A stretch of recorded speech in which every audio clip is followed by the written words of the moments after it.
Avez-vous des croyances qui vous empêchent de vous épanouir dans la vie? Des croyances qui ne vous appartiennent peut-être même pas, qui proviennent de votre enfance et des personnes peut-être de votre entourage? C'est ce qu'on voit aujourd'hui avec l'expert Jean-Pierre Beaudoin. Restez là.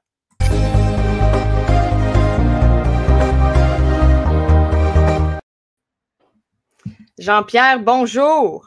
Salut Pamela, comment ça va? Je vais très bien et toi? Ça va très bien, merci. Un sujet super intéressant aujourd'hui, les fameuses croyances limitantes qui, écoute, on va l'expliquer quand même si les deux mots là, te disent très bien ce que ça fait, hein, une croyance limitante, donc qui nous limite. Mais pour ceux et celles là, qui aimeraient peut-être une définition plus élargie, est-ce que tu peux expliquer en quoi ça consiste? Ben, une croyance limitante, selon moi, c'est une idée préconçue que tu acceptes comme réelle. Fait que c'est une idée que tu as à l'intérieur de ta tête que tu acceptes comme réelle, même si elle est fausse. Et la plupart de nos croyances limitantes viennent de notre éducation, notre religion, le monde dans lequel on vit.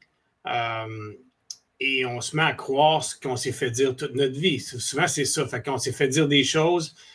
Fais pas ci, c'est dangereux. Fais pas ça. Tu seras pas capable. Tu n'es pas assez intelligent pour réussir à l'université. Tu pourras jamais être médecin. Tu pourras jamais devenir millionnaire. Tu pourras jamais trouver l'amour. L'amour, ça fait mal. Toutes des choses qu'on peut se faire dire. Et là, ça devient une idée préconçue qu'on accepte comme réelle, qui devient une croyance limitante. Et ce que ça fait, c'est que c'est connecté directement avec notre subconscient, bien sûr. Et là, notre subconscient, il capte ça. Puis, ça vient impacter nos actions à tous les jours. Fait qu'on, nos réactions de tous les jours sont basées sur ces croyances limitantes-là. Fait que de façon automatique, on a des comportements alignés avec ces croyances limitantes-là qui sont maintenant installés dans notre subconscient. Puis 95% de notre fonctionnement mental est inconscient. Fait que 95% des choses que tu fais, tu n'en es pas vraiment conscient. Exemple simple, je respire, j'en suis pas conscient. Je t'entends, je ne suis pas conscient de ça. Plein de choses que je fais tous les jours, j'en suis pas vraiment conscient parce que c'est rendu des actions répétitives. Mais les croyances, c'est un peu la même chose. Donc, si je me mets à croire que je suis incapable de faire quelque chose de façon automatique, je vais adapter mes comportements, mes émotions, mes interrelations avec les autres en lien pour venir soutenir ce que je crois face à cela. Donc, ça a un impact immense dans la vie des gens et ça crée la réalité des gens. Parce que ce que tu crois de la vie, ton système de croyance, c'est comme un filtre. Donc, tout ton système de croyance par rapport à ce que tu crois, on a des croyances par rapport à tout. Fait que tout ton système de croyance, ça devient un filtre au travers lequel tu vois ta vie, puis ton filtre, il vient filtrer, c'est le cas de le dire, ta réalité. Fait que ton filtre que tu as, qui n'est pas pareil pour personne n'a le même filtre, notre filtre crée notre réalité. Fait que je vois ma vie selon mon filtre. Fait que si je change mes croyances, puis je change mon filtre, je change ma réalité.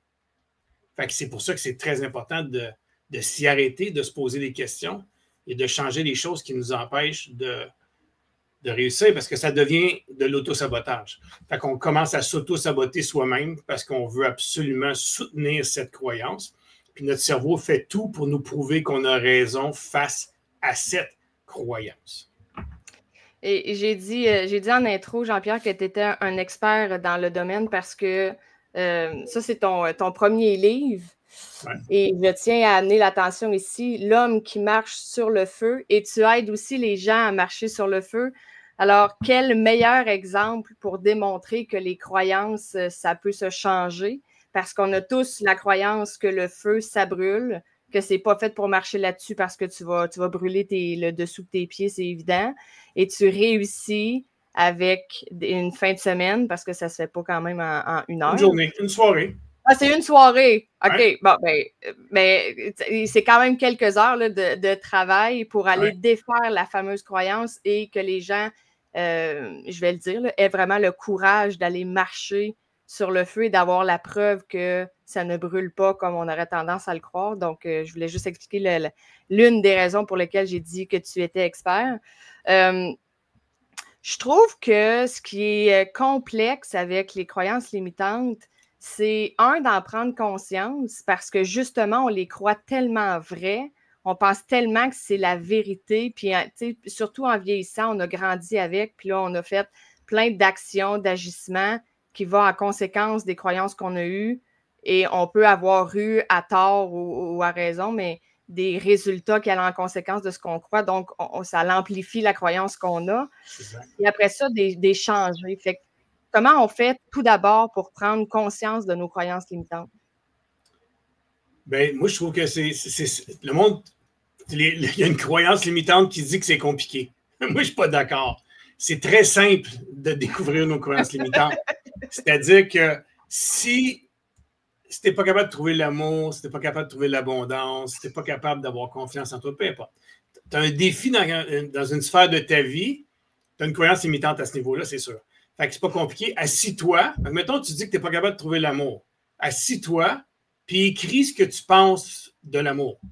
Fait que ce que tu penses de l'amour, c'est tes croyances. Fait que si, mettons, je m'assois puis j'ai fait ça avec une cliente dernièrement, elle a commencé à écrire « L'amour, ça fait mal. L'amour, c'est difficile. » Bon, si tu penses que l'amour, ça fait mal, que l'amour, c'est difficile, tu crois que l'amour, ça fait mal et que l'amour, c'est difficile, est-ce que tu crois vraiment que ton cerveau va t'amener l'amour? Ben non, il te protège.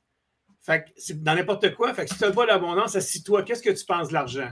L'argent, tu as les riches, tous des voleurs. Il faut travailler fort pour gagner de notre argent. Fait que c'est ça qu'on croit. Fait qu'il faut juste s'asseoir et se poser la question, qu'est-ce que je pense? Puis, tout à l'heure, tu faisais le lien par la marche sur le feu.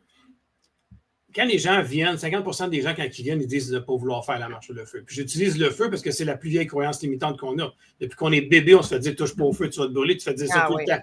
Oui. Fait que approche-toi pas du foyer, tu vas te brûler, approche-toi pas d'ici, approche-toi pas d'ici. Tout quand on est jeune, tout le temps. Fait qu'on a un gros blocage à ce niveau-là. Puis là, j'amène les gens. Fait que là, les gens viennent, disent, je ne le ferai pas. Puis je me suis à Montpellier, une madame qui m'avait dit, moi, jamais tu vas me faire ça. Là, je vous suis, M. Baudouin. J'aime bien vos affaires, mais jamais je ferai ça. Mais je dis, pas de problème. Puis à la fin, elle est venue, puis elle l'a fait. Parce que 50% des gens ne veulent pas le faire. À la fin, 99,9% des gens veulent le faire. Parce qu'on ne lance pas personne dans le feu. Puis après ça, je suis allé parler avec cette madame-là parce qu'elle m'a titillé. Puis elle m'a dit, j'ai dit, puis, vous m'avez dit que jamais vous le feriez. Il ne faut jamais dire jamais. Elle dit, j'étais convaincu que c'était impossible de le faire. J'ai dit, OK. Et puis là, tu l'as fait. Est-ce que c'est faisable? Elle dit oui. Est-ce que c'est facile? Elle dit oui. Ça, le pire, c'est que c'est facile. Fait que là, j'ai dit, donc, tu ne voulais pas le faire parce que tu croyais que c'était impossible, mais quand tu as osé transpercer la membrane de ta peur et de ta croyance limitante, tu t'es rendu compte que c'était facile. Fait que quoi d'autre dans ta vie tu t'empêches de faire parce que tu penses que c'est impossible? Fait que les gens s'empêchent de faire des choses parce qu'ils pensent que c'est impossible, mais dès qu'ils pensent que c'est impossible, qu'ils croient profondément que c'est impossible, ça devient impossible pour eux. Fait qu'il faut juste changer ces liens-là puis se dire non, tout est possible. Il s'agit de se préparer, il s'agit de faire les choses, il s'agit de se regarder dans le miroir puis se dire pourquoi que je m'auto-sabote face à l'amour, pourquoi je m'auto-sabote face à l'argent, pourquoi je m'auto-sabote face à ma santé. Tu sais, les gens qui disent que c'est impossible de perdre du poids, et pardon, j'en mets de poids. Mais si la personne en plus de dire c'est impossible de perdre du poids, elle dit je vais mieux manger pour atteindre mon poids santé. Oups, on devient dans une opportunité de quelque chose de changement. Fait que dès que tu nommes les choses d'une certaine façon, tu bloques tes actions et tu nourris ton subconscient pour qu'il vienne te prouver encore plus souvent que ce que tu crois est impossible. Parce qu'on l'avait dit, je pense, dans une autre entrevue qu'on a faite ensemble pour un autre projet, mais le cerveau n'est pas là pour ton bonheur. Hein? Il n'est pas là pour te rendre heureux. Il est là pour te protéger puis s'assurer de ta survie.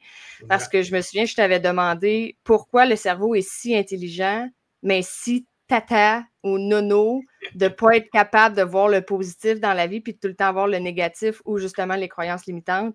Et tu m'avais répondu justement qu'il était là pour la survie puis pas pour le bonheur.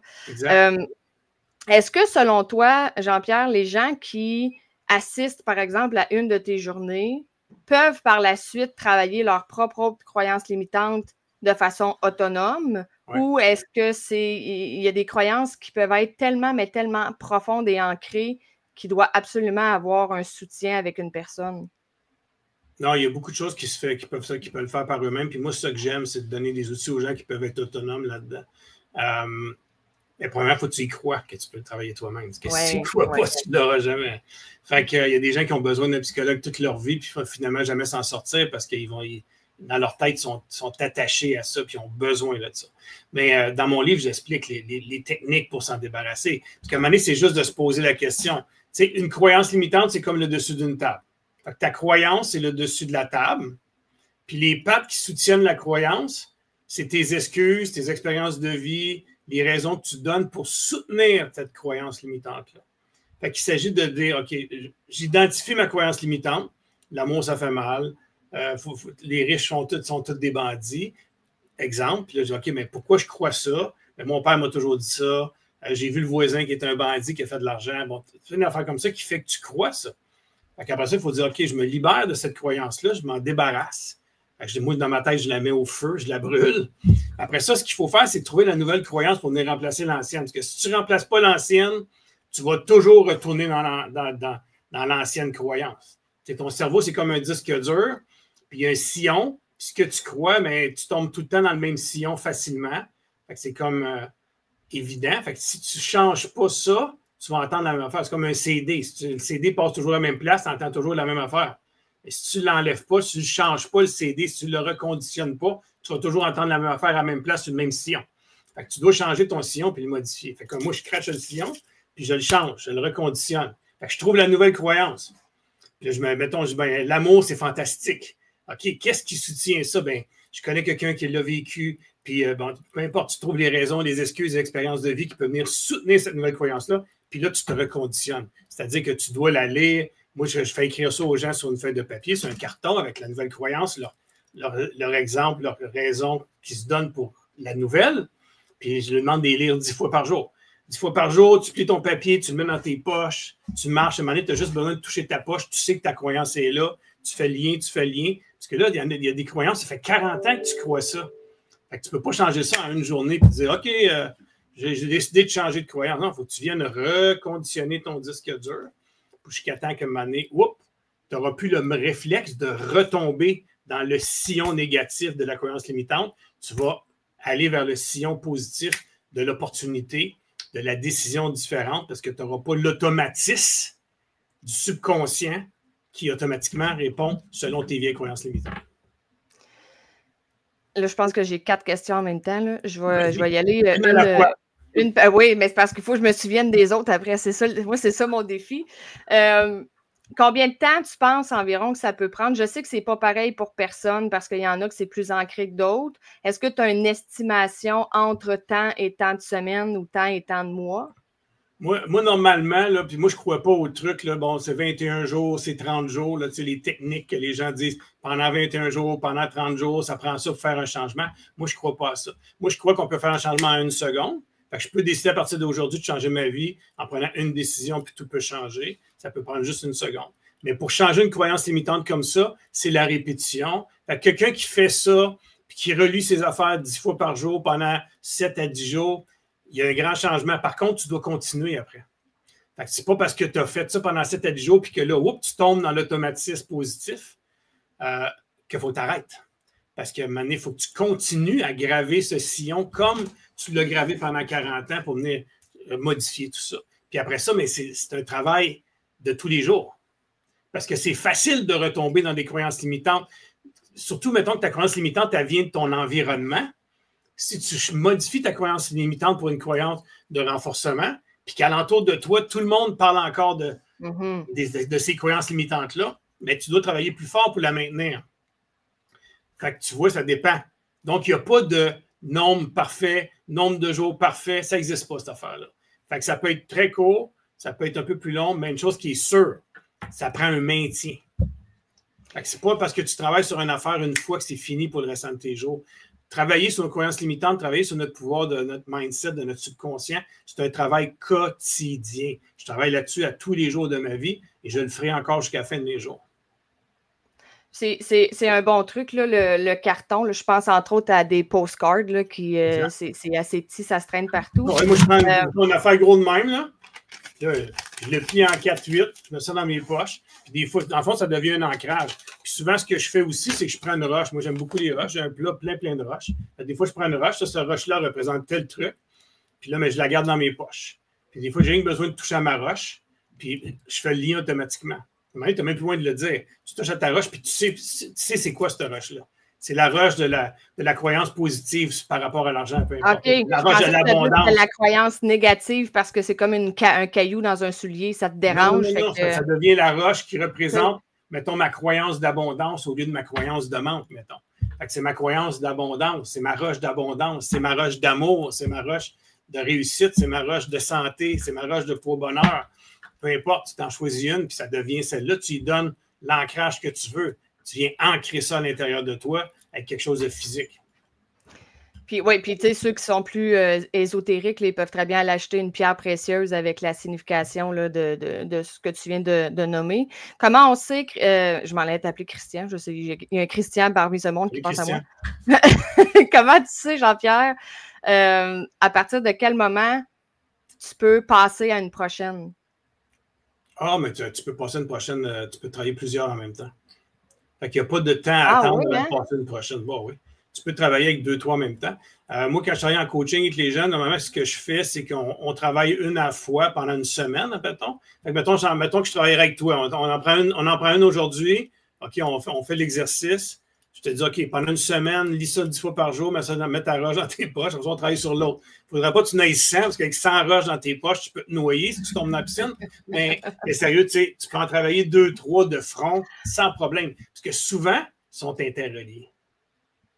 Quand tu te mets à travailler sur 1, 2, 3, des fois, ça devient encore plus puissant d'en travailler 2, 3. Il y en a qui tu peux dire, ben, tous les riches sont des voleurs, il faut travailler fort pour faire de l'argent. Mais si on travaille les deux en même temps, c'est très puissant, là, parce qu'on se libère beaucoup plus rapidement.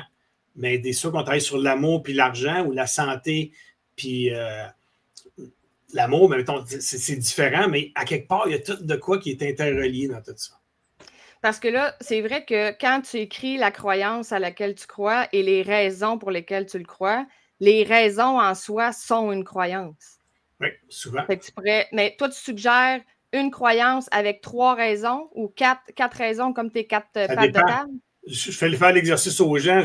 Assis-toi, tu écris ta croyance limitante, puis tu viens écrire toutes les raisons, les excuses. Mettons, on prend une croyance limitante, tu prends ta croyance limitante, tu t'assois, tu dis, OK, qu'est-ce que je pense de tel sujet? Tu définis ta croyance limitante qui te bloque. Tu viens trouver toutes les excuses, les raisons, les expériences de vie qui soutiennent ça. Fait que des fois, la table, elle a 4 pattes, 8 pattes, 12 pattes. J'ai déjà vu 24 pattes. Fait que tu penses juste que la croyance est-tu limitée quand tu as tout ça en arrière? Fait que tu écris jusqu'à temps que tu n'as plus rien. Tu te vides par rapport à tes raisons, tes excuses, tes expériences de vie. Puis après ça, ben, quand on va trouver l'autre, ça en prend au moins 4.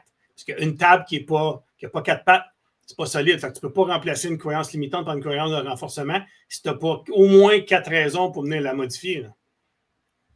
Et dans les raisons de la nouvelle croyance, puis ça, je te pose la question parce que je l'ai vu en neurosciences, puis je ne l'applique pas assez, puis ça m'intrigue toujours. On dirait que j'ai tout le temps un certain doute, donc probablement une croyance, là, mais est-ce que tu trouves que la formulation de la nouvelle, ben, pas de la croyance, mais des raisons de la croyance est importante? Dans le sens où si je travaille la croyance de l'argent, puis que je dis, OK, ben, au lieu de croire au manque, je suis toujours en manque d'argent, je vais croire à je suis dans la prospérité.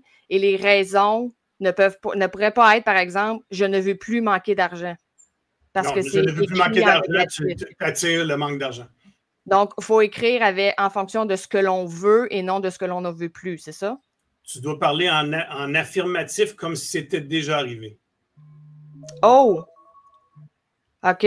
C'est ça qui est le plus comme si je l'avais déjà. Oui.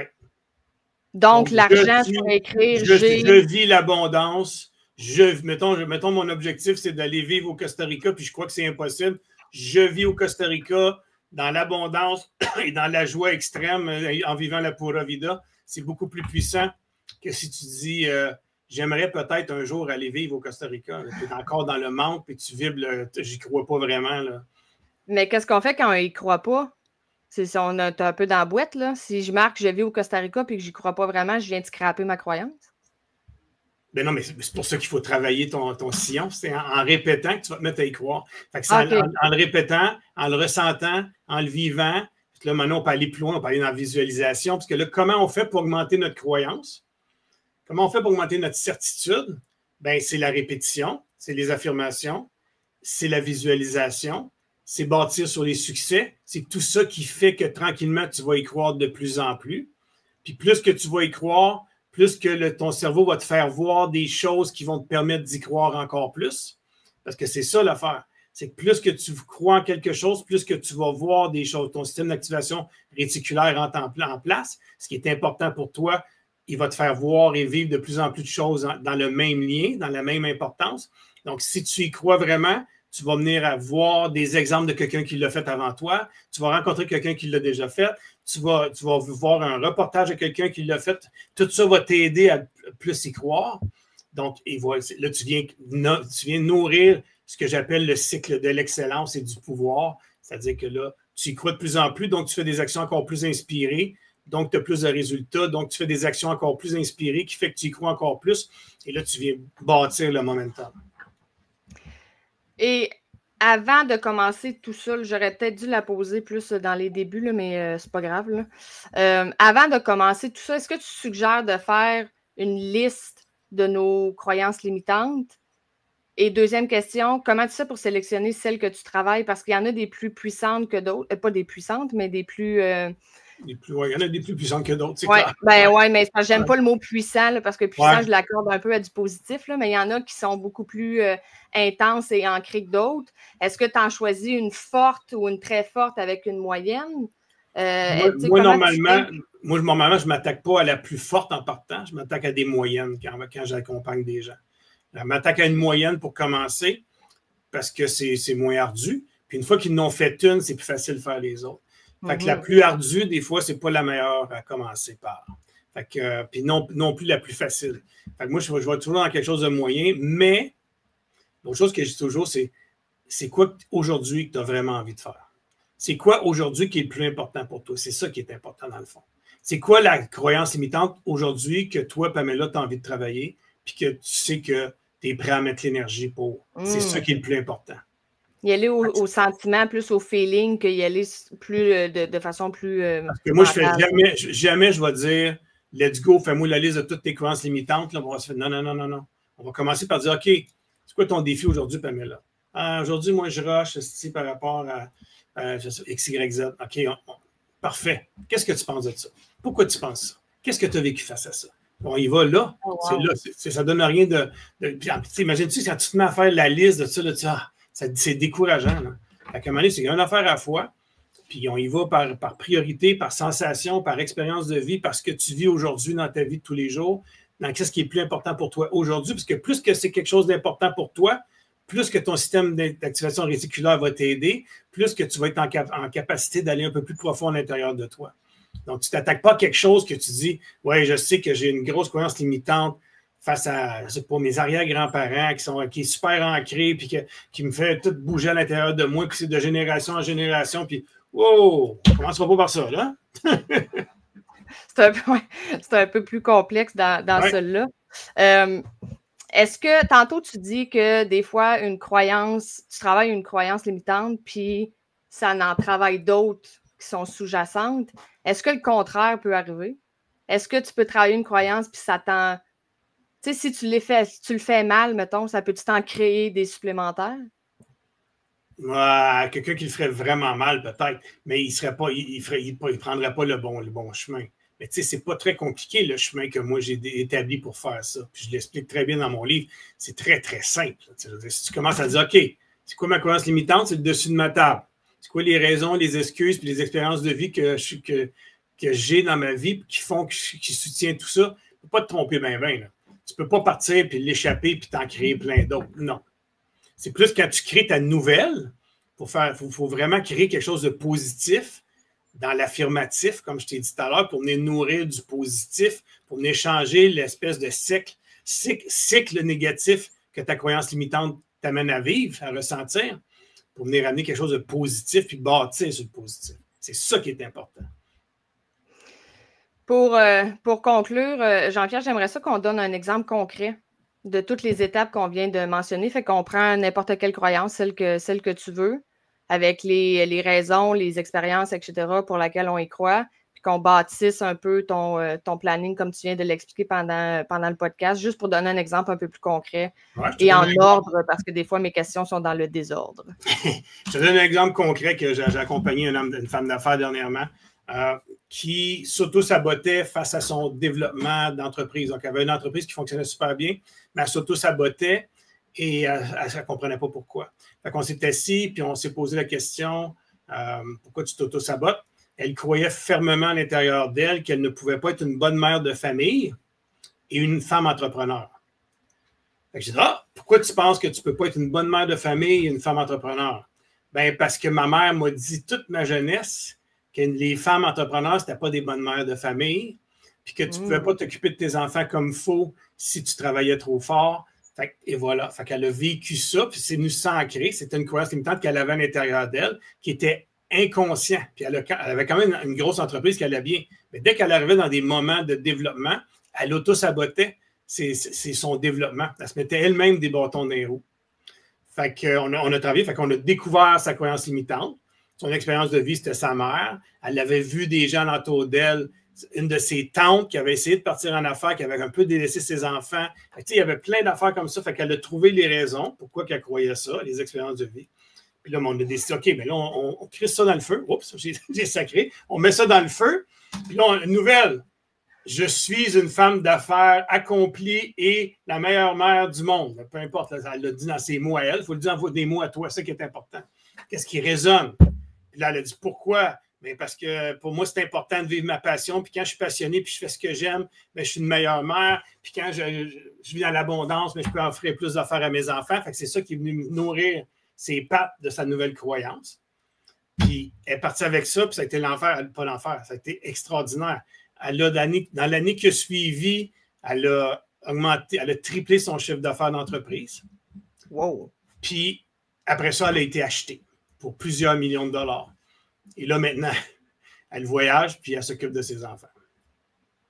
Mais elle a vraiment switché son affaire. T'sais. Puis comment c'est vraiment, peut-être que tu n'auras pas la réponse, là, c'est peut-être juste la curiosité, mon affaire, mais comment elle a pu passer de la croyance de vouloir être une femme d'affaires à maintenant ne plus en être une pour être mère au foyer? Est-ce que c'est parce que sa vraie croyance, c'était d'être mère à la maison? Non. Elle n'était pas mère au foyer, là, ses enfants. La madame, elle a 65 ans à peu près. Là. Elle était à l'âge de la retraite, donc à peu près. Là. Fait que c'est pas une question de. Elle n'est pas retournée à la maison, ses enfants ils ont 25 ans et plus. Là. Fait qu'elle en ce moment, elle profite de la vie. Elle a son condo en Floride, puis elle voyage, puis elle vit, puis elle garde ses enfants et ses petits-enfants. Mais c'est plus une question d'opportunité qu'il aurait pu faire avant. Elle aurait sûrement saboté l'opportunité de vendre son entreprise. Oui. Non, mais non, je pensais que c'était des enfants en bas âge, puis qu'elle retournait s'en occuper à la maison. OK. Non.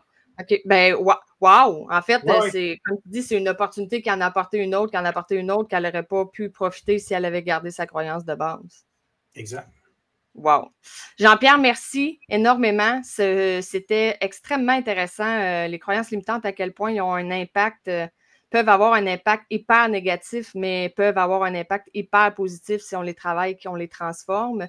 Merci pour toutes tes astuces que tu nous as partagées aujourd'hui dans ce beau podcast. Merci beaucoup à toi. Bonne fin de journée. Bye tout le monde.